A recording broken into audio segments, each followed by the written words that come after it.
Basically then جو ہے نا اس کا مقصد ہے سکون مہیا کرنا. ایک جگہ میں کنون کو ملا کہ میں زیادہ ریلیجیس نہیں ہوں.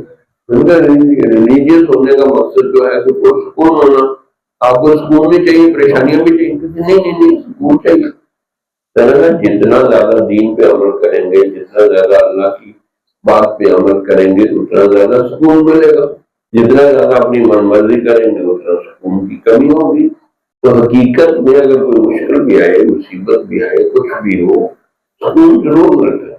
اسی طریقے سے بندے کو یقین ہونا چاہیے کہ اللہ میری آزمائش کر رہا ہے اور میں ہر آزمائش میں اللہ سے راضی رہوں گا انشاءاللہ. اگر ہم بندے ہو کے اللہ سے راضی رہوں گے تو وہ اللہ اس سے ہو کے بھی ہم سے راضی ہو گے. سکون, قرآن سکون دیتا ہے, نبی کی حدیث سکون دیتی ہے, مشائخ کی صحبت سکون دیتی ہے, اطمینان دیتا ہے. ہم نے تو یہی دین سیکھا ہے کہ سکون سکون سکون. اللہ سے دعا ہے کہ اللہ ہم سب کو سکون والی نعمت عطا فرمائے.